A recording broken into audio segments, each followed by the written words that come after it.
खेडे विद्या प्रसारक मंडळ संस्थापक अध्यक्ष कैलासवासी आप्पासाहेब सुखदेव सोमजी माडी यांच्या 13व्या पुण्यस्मरणार्थ विविध कार्यक्रम संपन्न. खेडे येथे आज दिनांक 30/1/2025 रोजी सकाळी 11 वाजता गांधी एन फुले विद्यालय खेडे तालुका जिल्हा धुळे येथील प्रांगणात खेडे विद्या प्रसारक मंडळचे संस्थापक अध्यक्ष कैलासवासी आप्पासाहेब सुखदेव सोमजी माडी यांच्या 13व्या पुण्यस्मरणार्थ स्मृती दिवस अभिवादन करून पार पडला. तदनंतर या ठिकाणी व्याख्यानाचे देखील आयोजन करण्यात आले होते. यावेळेस सत्यशोधकांचे शैक्षणिक कार्य या विषयावर सुरेश जालटे यांनी अतिशय मोलाचे असे मार्गदर्शन या सत्यशोधकाच्या शैक्षणिक कार्य या विषयावर या ठिकाणी विद्यार्थ्यांना मार्गदर्शन केले.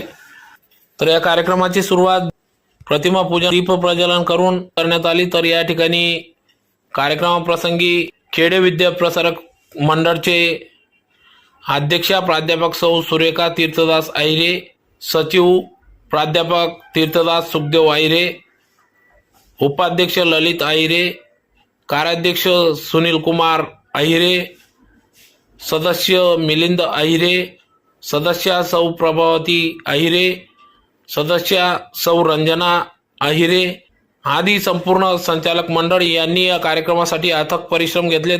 तर यावेळेस दुपारच्या सत्रात वार्षिक स्नेहसंमेलन सांस्कृतिक कार्यक्रम पार पडला. यावेळेस विद्यार्थी व विद्यार्थिनींनी मोठ्या संख्येने या सांस्कृतिक कार्यक्रमांमध्ये सहभाग नोंदविला.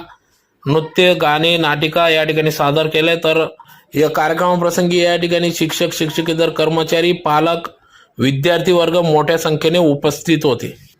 तर दरवर्षी सालाबादाप्रमाणे या ठिकाणी संस्थेच्या वतीने सांस्कृतिक कार्यक्रमाचे आयोजन करण्यात येत असते, ज्यात प्रामुख्याने विद्यार्थ्यांना त्यांच्या कलागुणांना वाव मिळावा या उदात्त हेतूने हा कार्यक्रम दरवर्षी सालाबादाप्रमाणे घेण्यात येत असतो.